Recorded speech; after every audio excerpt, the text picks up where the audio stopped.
Bonjour à tous, aujourd'hui ça sera un petit tuto pour remplacer donc l'alternateur sur un espace type 4 2 litres DCI 130 chevaux, année 2007. Donc il est ici, donc le bruit provient certainement des roulements je crois.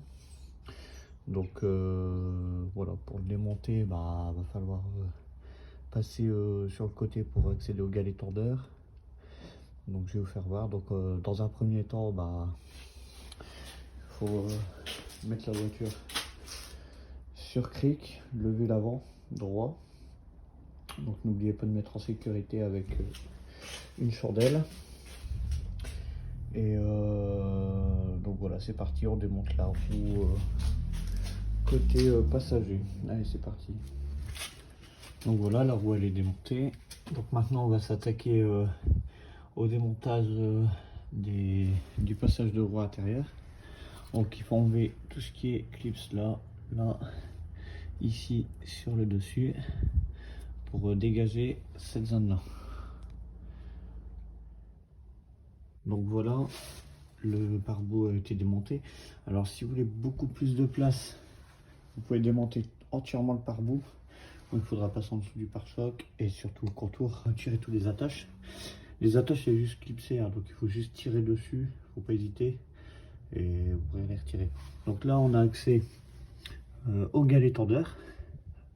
Donc on va le monter, on va prendre un écrou de 15 pour le faire basculer vers le haut et pouvoir il y a un petit trou sur le dessus. Alors ici c'est compliqué de le voir, mais en fait on peut mettre une pige. Donc moi la pige ça sera juste un forêt, vous voyez, on le voit là. Donc on remonte vers le haut et on pige pour détendre la courroie d'accessoires. Donc une fois que ça sera fait, on continuera à retirer la courroie d'accessoires. Par contre pour ceux qui savent pas trop, faites un schéma de votre courroie d'accessoires afin de bien la remettre en place par la suite. Donc voilà, la courroie elle est retirée de l'alternateur, donc je l'ai mise sur le côté.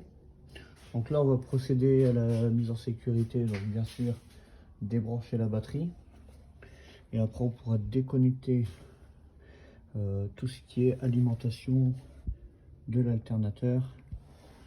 Donc ici voilà.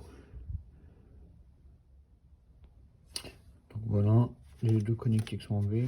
Donc celle-là avec une clé de 13 et ici c'est juste une cosse juste à déclipser en fait. Donc voilà, après on va devoir accéder aux vis qui tiennent l'alternateur. Donc il va falloir démonter la première poulie qui est ici en face.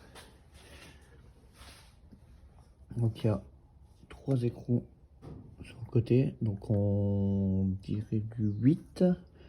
Donc on va démonter cette poulie pour avoir accès à la vis de maintien qui est ici sur l'alternateur. Et après on regardera pour la deuxième. Bon, la poulie a été démontée, donc c'est rien de compliqué, hein. C'est 3 petites vis de 8. Donc ici on peut observer, donc, je sais pas si je vais pouvoir voir, si je vais y arriver. Ici vous avez une vis, alors compliqué de la trouver. Faites aller ici, vous avez, voilà celle-là, une clé, à mon avis c'est du 10, pour démonter le première vis qui tient l'alternateur, donc il tient sur 2 vis, hein. Donc il y a celle-là et il y aura celle d'en dessous, on ira voir après. Voilà, la première vis a été enlevée, donc il y a une deuxième vis qui se situe ici aussi, donc toujours en 10. Donc il y a juste à la retirer et normalement l'alternateur devrait arriver.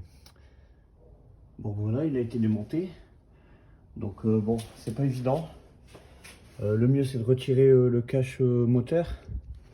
Après vous dévissez la grosse durite d'air ainsi que son connecteur qui est ici.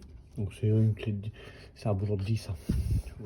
Vous le déconnectez, vous écartez bien et après il faut passer entre les petites durites. Donc armez-vous de patience parce que c'est pas évident. Mais bon, au moins il est démonté, il n'y a plus qu'à changer. Voilà, salut.